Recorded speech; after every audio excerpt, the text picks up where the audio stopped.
Hello students, कैसे हैं आप सब लोग। B L L B 10th semester के और एल एल बी 6 सेमेस्टर के स्टूडेंट जो इस बार अपना एग्ज़ाम देने जा रहे हैं, तो आज का वीडियो उनके लिए होने वाला है। B L L B 10th semester के लगभग सारे वीडियो मैंने अपलोड कर दिए हैं। आज जो है last video, R T I right of information act और information technology and cyber law, इन दोनों सब्जेक्ट में बी एल एल बी वाले बच्चों के पास चॉइस है, तो दोनों में से आप कोई भी सब्जेक्ट ले सकते हैं। राइट टू इन्फॉर्मेशन का वीडियो मैंने पहले डाल दिया था और information technology and cyber law का वीडियो आज डाल दिया। तो दोनों ही सब्जेक्ट अच्छे हैं, आप कोई भी आप कोई भी सब्जेक्ट चूज़ कर सकते हैं। दोनों सब्जेक्ट बढ़िया हैं। अगर आप मुझसे पूछेंगे कि सर बहुत ज़्यादा ईजी या आसानी से कर तैयारी होने वाला कौन सब्जेक्ट है, तो वो राइट टू इन्फॉर्मेशन है। लेकिन साइबर लॉ भी एक अच्छा सब्जेक्ट है, अभी नया टॉपिक इंक्लूड हुआ है और काफ़ी सारे जो बच्चे हैं वो साइबर लॉ में कर रहे हैं। तो साइबर लॉ भी अच्छा सब्जेक्ट है आपके लिए, ऐसा नहीं है कि साइबर लॉ एक ख़राब सब्जेक्ट है। तो साइबर लॉ भी अच्छा सब्जेक्ट है, तो साइबर लॉ में भी आप कर सकते हैं। तो एजुकेटर ऑफ दिल्ली, मेरा नाम एडवोकेट मुकेश किरार, और बहुत टाइम से मैं आपके लिए जो है इस तरह के एजुकेशनल वीडियो बना रहा हूँ लॉ के लिए। और आपको पता है कि वीडियो जो है कितने इन्फॉर्मेटिव रहते हैं आपके लिए। तो इसी तरह के और इन्फॉर्मेटिव वीडियो के लिए आप मेरे साथ जुड़े रहें। और फिर सेमेस्टर के अगर आप हैं, आपके कोई भी छोटे ब्रदर सिस्टर हैं, कोई नोन टू हैं जो बी एल एल बी कर रहे हैं, तो उनको आप मेरा रेफरेंस दे सकते हैं। ठीक है। स्पेशली मेरी कोशिश रहती है कि जो वर्किंग स्टूडेंट और हाउस वाइफ हैं उनकी मैं हेल्प करना चाहता हूँ, क्योंकि मुझे ना बहुत अच्छा लगता है कि ये लोग इतना स्ट्रगल करते हैं लाइफ में, पढ़ाई को वर्क को एक साथ मैनेज कर रहे हैं। फैमिली की जिम्मेदारी है, जॉब भी कर रहे हैं और साथ साथ पढ़ाई भी कर रहे हैं। दूसरा, जो हाउस वाइफ होती हैं उनके लिए तो सल्यूट है कि घर की पूरी जिम्मेदारी निभाते हुए पढ़ाई कर रही हैं। तो आप सब हाउस वाइफ जो मेरा वीडियो देखती हैं उन सबको मेरा सल्यूट है कि आप इतनी बड़ी रिस्पॉन्सिबिलिटी पूरी कर रहे हैं, पढ़ाई के साथ साथ घर का काम भी संभाल रहे हैं। घर के काम आपके लिए ज़्यादा इम्पोर्टेंट्स है। आपका एग्ज़ाम है, बहुत सारी लेडीज़ मुझे कॉल करती हैं, पूछती हैं कि सर जब सुबह एग्ज़ाम देने जाते हैं ना, फर्स्ट हाफ में अगर एग्ज़ाम हो जाता है 9 बजे वाली शिफ्ट वाला, तो सर पहले घर का ब्रेकफास्ट बनाना होता है, हस्बैंड को ऑफिस जाना होता है, बच्चों को स्कूल जाना होता है, ये सब करने के बाद फिर हम कहीं निकल पाती हैं। तो यार ऐसे लेडीज़ को जो इतनी मेहनत करती हैं अपने परिवार के लिए, इनको सैल्यूट है। इनकी मेहनत को आँका नहीं जा सकता किसी भी कीमत से, ये बहुत मेहनत करती हैं और इतनी मेहनत करती हैं कि अपने बच्चों की पढ़ाई को अपनी पढ़ाई से ज़्यादा इम्पोर्टेंस देती हैं। बच्चे के एग्ज़ाम चलते हैं तो अपनी तैयारी छोड़ देती हैं। तो यार इतनी मेहनत करने वाली लेडीज़ों के लिए वीडियो मैं बनाता हूँ, ताकि कुछ ऐसे क्वेश्चंस उनको मिल जाए कि कम समय में उनकी पूरी तैयारी हो जाए। कम समय में आप पूरी तैयारी कर सकते हैं। क्वेश्चंस मैं आपको बता ही रहा हूँ। अगर आप अफ़ोर्ड कर सकते हैं तो मुझसे पीडीएफ नोट्स ले सकते हैं। अगर आप अफ़ोर्ड नहीं कर सकते तो इतने सारे जो क्वेश्चन मैं देता हूँ, 17-18 क्वेश्चन, उनके सब के आंसर आप तैयार कर लेंगे तो डेफ़िनेटली 200% आपका पेपर निकलेगा, आपकी कोई बैक नहीं आएगी। 70% क्वेश्चन इसी में से आएंगे, मेरी गारंटी रहती है। और ये गारंटी आम गारंटी नहीं है, इस गारंटी पे अब मोहर लग चुकी है आपके जैसे बहुत सारे स्टूडेंट्स की। कोई बैक की टेंशन नहीं है, मेरे साथ रहेंगे तो गुड स्कोर कर पाएंगे। तो B L L B 10th semester और एल एल बी 6 सेमेस्टर के स्टूडेंट तैयार हो जाएं। आज का वीडियो आपके लिए रहने वाला है। जो 6 सेमेस्टर में C C S university L L B के स्टूडेंट, उनके लिए बता दूँ कि आपके पास 4 सब्जेक्ट में से एक सब्जेक्ट चूज़ करना होता है। Right to information act, information technology cyber law और वुमेन एंड चाइल्ड। इसके अलावा एक सब्जेक्ट और है, अभी मुझे ध्यान नहीं आ पा रहा वो सब्जेक्ट। तो ये टोटल 4 सब्जेक्ट में से आपको ये एक सब्जेक्ट चूज़ करना होता है। तो अगर आप एल एल बी के स्टूडेंट हैं और आपने साइबर लॉ का सब्जेक्ट चूज़ किया है तो एक करेक्ट चॉइस है आपकी। अगर आप यंग एज में हैं और आगे अपना लॉ की फील्ड में करियर बनाना चाहते हैं, साइबर लॉ आपके लिए बहुत सब्जेक्ट हो सकता है, क्योंकि ग्रोइंग फील्ड है, अब इंडिया में ग्रो कर रही है और मुझे लग रहा है बहुत ऊपर लेवल तक जाएगी ये फील्ड। तो अच्छी फील्ड है, आप इसमें कर सकते हैं। ऐसा नहीं है कि अभी आपने साइबर लॉ सब्जेक्ट नहीं लिया तो आगे आप साइबर लॉ की फील्ड में कैरियर नहीं बना सकते। तो 201% आप कैरियर बना सकते हैं साइबर लॉ की फील्ड में। सिर्फ कहने का मतलब इतना ही है कि साइबर लॉ सब्जेक्ट ठीक है, ऐसा नहीं है कि ख़राब। हाँ, अगर आपको बहुत इजी सब्जेक्ट चाहिए और अच्छे मार्क्स चाहिए तो राइट टू इन्फॉर्मेशन ठीक है, पर दोनों ही बढ़िया सब्जेक्ट हैं। आइए वीडियो शुरू करते हैं, देखते हैं किस तरह के क्वेश्चन रहने वाले हैं इस वीडियो तो एजुकेटर ऑफ दिल्ली जो है BLLB 10 सेमेस्टर और LLB 6 सेमेस्टर, CCS यूनिवर्सिटी और मां शकुम्भरी यूनिवर्सिटी, इन दोनों यूनिवर्सिटी के स्टूडेंट्स के लिए क्वेश्चन लेके आया है। क्वेश्चन नंबर 1 है, what are the salient features of information technology act. Information technology act 2000 के साइलेंट फीचर क्या है? इसको जो अमेंड किया गया था 2008, तो उस अमेंडमेंट के बाद क्या साइलेंट फीचर्स हैं? व्हाट आर इट्स ऑब्जेक्ट, इसके ऑब्जेक्ट क्या है, क्यों बनाया गया है? क्वेश्चन नंबर 2 है, डिस्कस करें offences control mechanism under information technology. What mechanism has provided to control the cyber offences under the information technology act 2000। Information technology act में कौन सा मैकेनिज्म है जो कंट्रोल करता है साइबर ऑफेंसेस को? डिस्कस करें। Question number 3, write a detail note on cyber crime and Indian statute. Indian statute और साइबर क्राइम में डिटेल नोट आपको बनाने।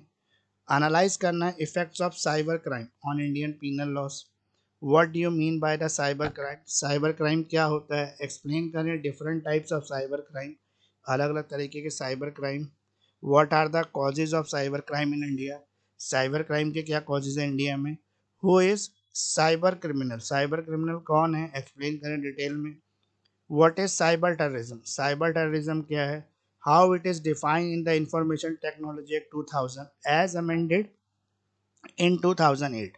cyber terrorism is a challenge in the era of the information technology discuss।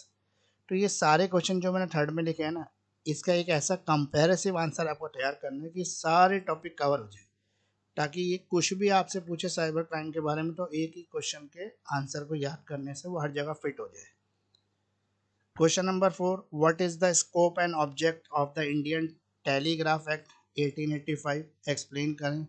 Explain करें detail में Indian telegraph act 1885, Indian telegraph act को बताना है आपको 1885 को। तो ये टोटल हमारे 4 क्वेश्चन हो गए जो इस स्लाइड में हमने कवर किए। काफ़ी इंपॉर्टेंट क्वेश्चन है, इसको जरूर करना है। मेरा नाम एडवोकेट मुकेश किरार है और मैं लॉ से जुड़े हुए एजुकेशनल वीडियो आपके बीच में लेके आता हूँ। अगर आपको इस क्वेश्चन के आंसर नहीं मिल पा रहे हैं, कोई प्रॉब्लम हो रही है आंसर तैयार करने में, तो आप इसके आंसर जो है मुझसे भी ले सकते हैं। मेरे पास सभी क्वेश्चन के जो आंसर्स हैं वो PDF फॉर्म में अवेलेबल है। एक रीजनेबल प्राइस पर मैं आपको आंसर प्रोवाइड करूँगा। बहुत सारे स्टूडेंट मुझसे क्वेश्चन पूछते हैं व्हाट्सएप पे कि सर आप असाइनमेंट फ्री में क्यों नहीं दे देते। तो मेरी भी फैमिली है और मुझे अपनी फैमिली के सर्वाइवल इनकम के लिए भी कुछ काम करना है, तो मेरा काम ही टीचिंग है। तो अगर मैं अपने काम टीचिंग में भी फ्री शिप शुरू कर दूंगा। ऑलरेडी मैंने बच्चों के लिए इस तरह के क्वेश्चंस दे रखे हैं कि क्वेश्चन मैं आपको बता रहा हूँ, आंसर आप अपनी मेहनत से तैयार कर सकते हैं। अगर फिर भी आप आंसर तैयार नहीं कर पा रहे हैं तो फिर आप मुझसे PDF फॉर्म में ले सकते हैं। अगर आप वर्किंग है, हाउस वाइफ है, समय कम मिलता है, उतना नोट्स बनाने का समय नहीं है, तो बने बनाए रेडी टू रीड नोट्स हैं मेरे पास, इजीली आप उसको यूज़ कर सकते हैं। साथ साथ आप मेरे से ऑनलाइन लाइव क्लासेस भी ज्वाइन कर सकते हैं। टोटल 3 महीने का कोर्स होता है हमारा, एक सेमेस्टर का। वो सेमेस्टर का अगर आप कोर्स कर लेंगे तो डेफिनेटली आपके अच्छे मार्क्स आ सकते हैं। तो ऑनलाइन लाइव क्लासेस भी आप मुझसे ज्वाइन कर सकते हैं। एजुकेटर ऑफ दिल्ली जो है BLLB 10 सेमेस्टर और LLB 6 सेमेस्टर के स्टूडेंट, CCS यूनिवर्सिटी और मां शकुम्भरी यूनिवर्सिटी के स्टूडेंट्स के लिए आज का वीडियो है। क्वेश्चन नंबर 5 है हमारा, डिस्कस करें composition and power of cyber appellate tribunal. Cyber appellate tribunal क्या है under information technology act 2000। What mechanism has been provided against the order of controller. कौन सा मैकेनिज्म है जो ऑर्डर ऑफ कंट्रोलर और an adjudicating officer under the information technology act 2000। Explain करें procedure and power of the cyber appellate tribunal. What are the functions and power of the appellant tribunal under the information technology act 2000। इसको explain करना है। तो 5 में 3 question है, तीनों question का answer ऐसा तैयार करना है कि एक ही आंसर हो जाए सबका।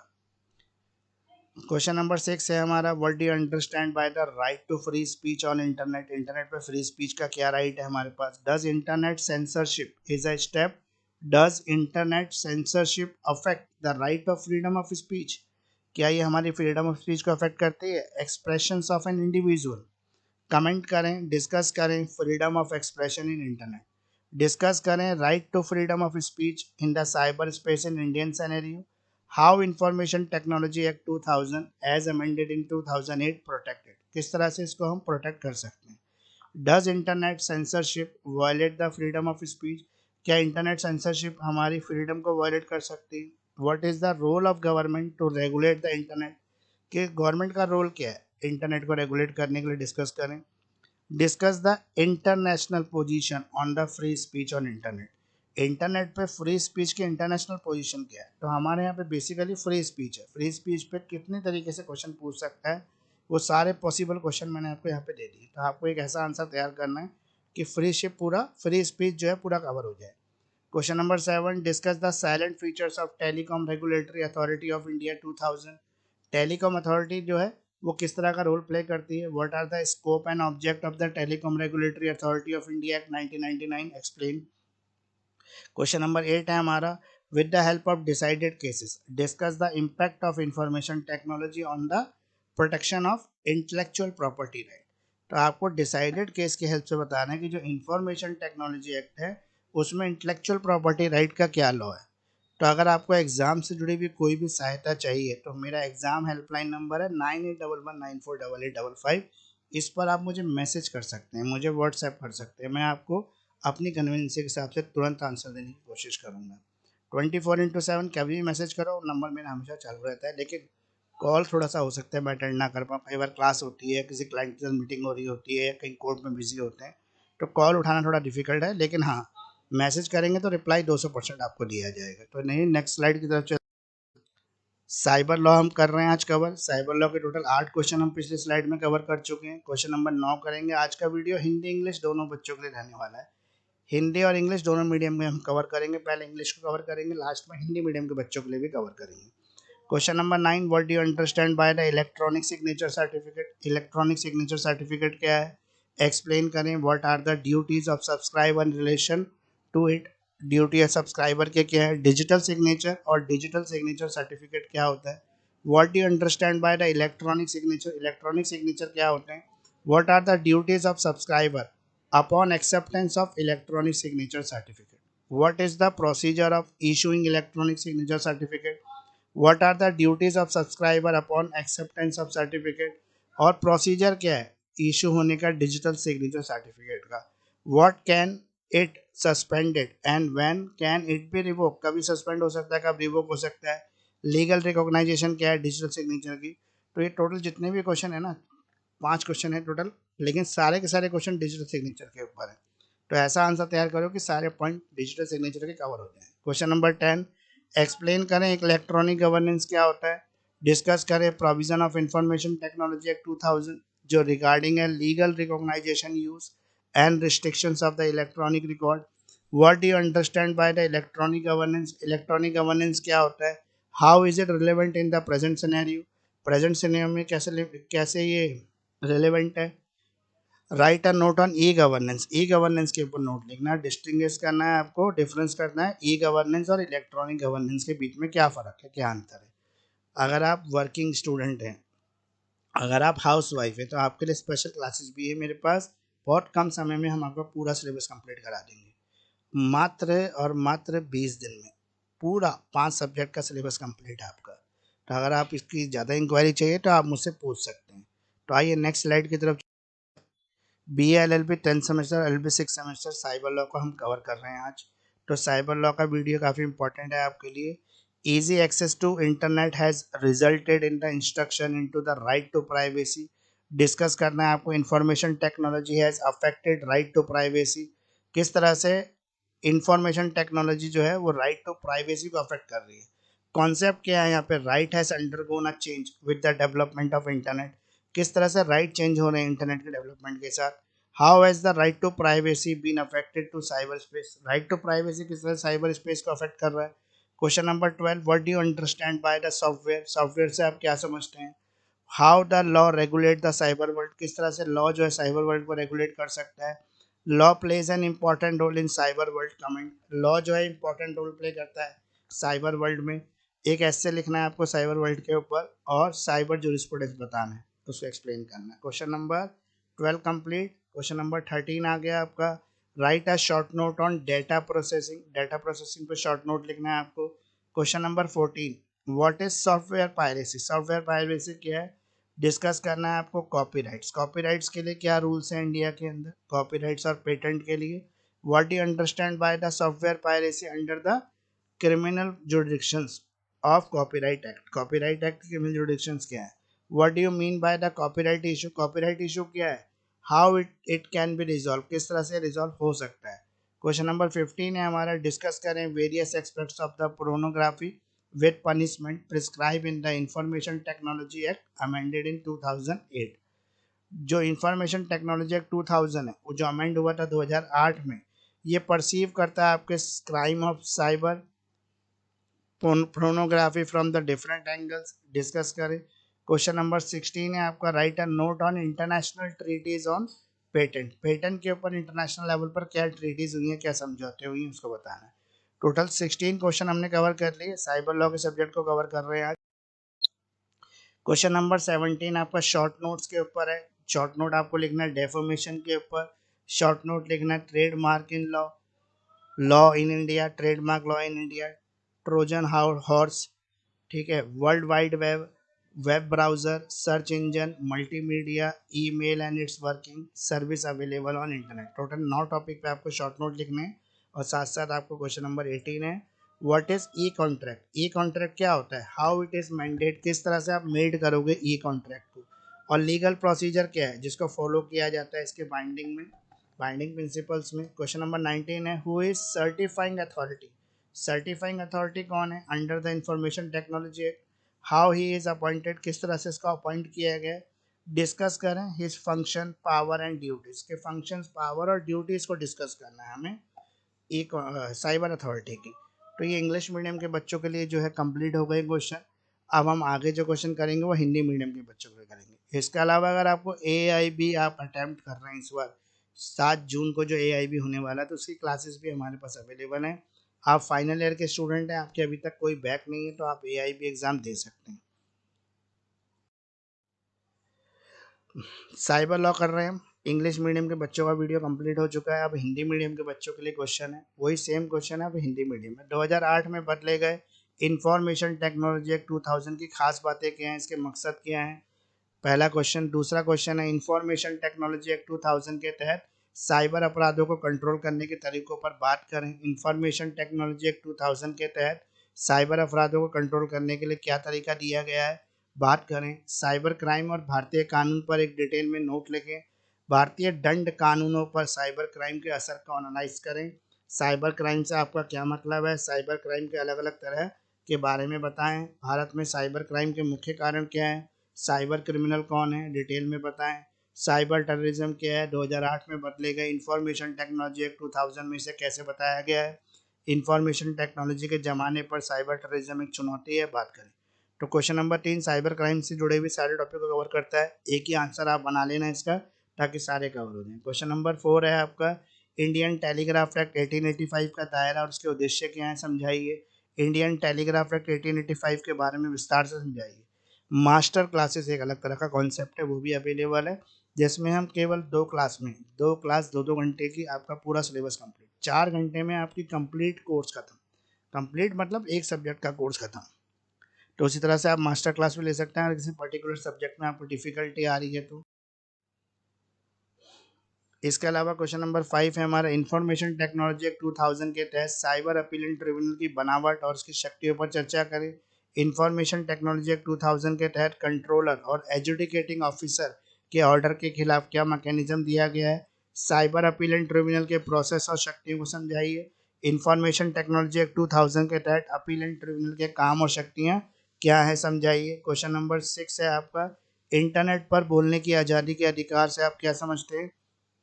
क्या इंटरनेट सेंसरशिप प्राइवेसी के अधिकार की सुरक्षा की दिशा में एक कदम है, चर्चा करें।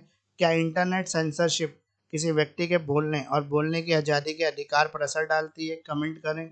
इंटरनेट में बोलने की आज़ादी पर चर्चा करें। भारतीय हालात में साइबर स्पेस में बोलने की आज़ादी के अधिकार पर चर्चा करें। 2008 में बदला गया इंफॉर्मेशन टेक्नोलॉजी एक्ट 2000 इसे कैसे बचाता है। क्या इंटरनेट सेंसरशिप बोलने की आज़ादी का उल्लंघन करती है। इंटरनेट को रेगुलेट करने में सरकार की क्या भूमिका है, चर्चा करें। इंटरनेट पर फ्री स्पीच के पर इंटरनेशनल पोजीशन पर चर्चा करें। और क्वेश्चन नंबर 7 है, telecom authority of India act 2000 की खास बातों पर चर्चा करें। Telecom authority of India act 1999 के स्कोप और ऑब्जेक्ट बताएंगे, समझाइए। क्वेश्चन नंबर 8 है, टैग केस के मदद से इंटेलेक्चुअल प्रॉपर्टी राइट की सुरक्षा पर इंफॉर्मेशन टेक्नोलॉजी के असर पर चर्चा करें। पीडीएफ नोट्स अवेलेबल हैं, उसके लिए आप मुझे मेरे व्हाट्सएप नंबर पर कांटेक्ट कर सकते हैं 9811948855।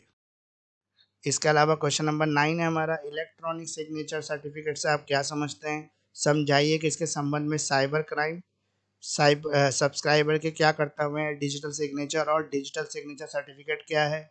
इलेक्ट्रॉनिक सिग्नेचर से आप क्या समझते हैं, इलेक्ट्रॉनिक सिग्नेचर सर्टिफिकेट स्वीकार करने पर साइबर क्राइबर सब्सक्राइबर के क्या कर्तव्य हैं, इलेक्ट्रॉनिक सिग्नेचर सर्टिफिकेट जारी करने की प्रक्रिया क्या है, सर्टिफिकेट स्वीकार करने पर सब्सक्राइबर के क्या कर्तव्य हैं, डिजिटल सिग्नेचर सर्टिफिकेट जारी करने की प्रक्रिया क्या है, इसे कब सस्पेंड किया जा सकता है और कब रद्द किया जा सकता है, डिजिटल सिग्नेचर की कानूनी मान्यता क्या है। क्वेश्चन नंबर 10 है हमारा, इलेक्ट्रॉनिक गवर्नेंस की व्याख्या कीजिए, इलेक्ट्रॉनिक रिकॉर्ड की कानूनी मान्यता, उपयोग और प्रतिबंध के संबंधों में सूचना प्रौद्योगिकी अधिनियम 2000 के प्रावधानों पर चर्चा की। इलेक्ट्रॉनिक गवर्नेंस से आप क्या समझते हैं, वर्तमान परिदृश्य में ये कैसे प्रशासनिक है, ई गवर्नेंस पर एक नोट लिखना है आपको और ई गवर्नेंस और इलेक्ट्रॉनिक गवर्नेंस के बीच अंतर भी बताना है। Question number 10। क्वेश्चन नंबर 11 है हमारा, इंटरनेट एक आसान पहुंच से प्राइवेसी के अधिकार के बारे में जानकारी मिली है, चर्चा करें। इंफॉर्मेशन टेक्नोलॉजी ने प्राइवेसी के आधार पर कैसे असर डाला है, इसकी भी चर्चा करनी है। इंटरनेट के विकास के अधिकार के कंसेप्ट में बदलाव आया है, चर्चा करें। तो साइबर स्पेस पर प्राइवेसी के अधिकार का क्या असर पड़ा है। क्वेश्चन नंबर 12 में हमारा, डेटा प्रोसेसिंग पर एक छोटा सा नोट लिखिए। क्वेश्चन नंबर 13 है, पेटेंट ऐप पर इंटरनेशनल ट्रीटी पर एक नोट भी लिखना है आपको। ये टोटल हमारे 13 क्वेश्चन कवर हो गए। नेक्स्ट स्लाइड में कुछ क्वेश्चन और कवर करेंगे, फिर ये पूरा चैप्टर हमारा कंप्लीट हो जाएगा, मतलब पूरा कोर्स सिलेबस जो है वो हमारा कंप्लीट हो जाएगा। क्वेश्चन नंबर 14 है हमारा, इंटरनेट आसान पहुंच से प्राइवेसी के अधिकार के बारे में जानकारी मिली है, चर्चा करें। इंफॉर्मेशन टेक्नोलॉजी ने प्राइवेसी के अधिकार पर कैसे असर डाला है, चर्चा करें। इंटरनेट के विकास के साथ अधिकार के कंसेप्ट पर बदलाव आया है, चर्चा करें। तो साइबर स्पेस पर प्राइवेसी के अधिकार का क्या असर पड़ा है। अब क्वेश्चन नंबर 15, सॉफ्टवेयर से आप क्या समझते हैं, कानून साइबर दुनिया को कैसे रेगुलेट करता है, साइबर दुनिया में कानून की अहम भूमिका है, कमेंट करें। साइबर दुनिया पर एक निबंध लिखें, साइबर न्याय शास्त्र को समझाइए। क्वेश्चन नंबर 16 है आपका, सॉफ्टवेयर पायरेसी क्या है, भारत में इसकी स्थिति के साथ इंटरनेट में कॉपीराइट और इसके फेयर यूज पर चर्चा करें। क्रिमिनल लॉ के तहत सॉफ्टवेयर पायरेसी से आप क्या समझते हैं, कॉपीराइट एक्ट के तहत इसके लिए क्या सजा तय की गई है और कॉपीराइट मामलों में इसका में आपका क्या मतलब है, इसे कैसे सुलझाया जा सकता है। क्वेश्चन नंबर 17 है, अपनी पोर्नोग्राफी के अलग अलग पहलुओं पर चर्चा करें। 2008 के बदले गए इंफॉर्मेशन टेक 2000 में बताई गई सजा के बारे में बताएं। 2008 के बदलाव के बाद इंफॉर्मेशन टेक्नोलॉजी एक्ट 2000 जो साइबर पोर्नोग्राफी का अपराध मानता है वो अलग नजरिए से देखता है, इस पर भी आपको चर्चा करनी। तो मेरा नाम एडवोकेट मुकेश किरार है, AIBA क्लासेस करने तो आप मुझसे कॉन्टेक्ट। ये कुछ शॉर्ट नोट हैं जो संक्षिप्त नोट हमें लिखने हैं। डेफॉर्मेशन, इंडिया में trademark law, Trojan hearts, world wide web, web browser, search engine, multimedia, email और उसका काम, इंटरनेट पर मिलने वाली सर्विसेज। क्वेश्चन नंबर 19, जो ई कॉन्ट्रैक्ट क्या होता है, ये कैसे बनता है, इसे बाइंडिंग के लिए कौन सी लीगल प्रोसेस फॉलो की जाती है। क्वेश्चन नंबर 20 है, इंफॉर्मेशन टेक्नोलॉजी एक्ट के तहत सर्टिफाइंग अथॉरिटी कौन है, उसे कैसे अपॉइंट किया जाता है और उसके काम में पावर और ड्यूटीज पर डिस्कस करें। एडवोकेट मुकेश किरार मेरा नाम है और मैं लॉ से जुड़े हुए एजुकेशनल वीडियो आपके लिए बनाता हूँ, और उसी तरह के और भी सब्जेक्ट के वीडियो के लिए आप मेरे साथ जुड़े रहें। और 10th सेमेस्टर का ये लास्ट सब्जेक्ट भी आ गया, साथ ही 10th सेमेस्टर आपका पूरा कंप्लीट हो चुका है। तो एजुकेटर ऑफ दिल्ली आपका बहुत बहुत धन्यवाद करता है कि आपने पूरा वीडियो सुना, लास्ट तक आप बने रहे। CCS यूनिवर्सिटी और MSU यूनिवर्सिटी के स्टूडेंट, इसके अलावा और भी स्टूडेंट हैं, तो मेरे यूट्यूब चैनल को सब्सक्राइब कर लें, लाल बटन जो आ रहा है उससे, और साथ साथ इसको शेयर भी कर दें, कमेंट भी करें इसके ऊपर। तो LLB और LLM के नोट्स PDF अवेलेबल है मेरे पास for important question. Online live classes भी अवेलेबल, जैसे मास्टर क्लास आप ले सकते हैं, रिकॉर्डेड वीडियो लेक्चर्स ले सकते हैं, नोट्स पीडीएफ भी मेरे पास अवेलेबल है, और स्पेशल क्लासेस का प्रोविज़न है हमारे पास वर्किंग स्टूडेंट्स के लिए, जो वर्किंग है और जो स्टूडेंट है। फिर आप मुझे किसी भी क्वेरी के लिए कांटेक्ट कर सकते हैं। मेरा अपना नंबर है 9811948855, ये मेरा पर्सनल नंबर है। इसमें आप मुझे कोई भी क्वेरी व्हाट्सएप पे शेयर कर सकते हैं, मैं आपको कोशिश करूँगा कि तुरंत रिप्लाई करूँ। तो वीडियो कैसा लगा ये ज़रूर बताएं, और आप सबको बार बार बोलने की ज़रूरत नहीं है कि लाइक शेयर और सब्सक्राइब, 3 ही काम आपको करने होते हैं, कि इस तो लाइक करना, शेयर करना, सब्सक्राइब करना। तो वीडियो कैसा लग रहा है ज़रूर कमेंट सेक्शन में बताएं। वीडियो से कोई हेल्प होती है नहीं होती, कितने सालों से आप वीडियो देख रहे हैं, वो सब आप कमेंट सेक्शन में ज़रूर लिखें। थैंक यू फ्रेंड्स, बहुत शुक्रिया, बहुत धन्यवाद आपका इतना समय देने के लिए एजुकेटर ऑफ दिल्ली को।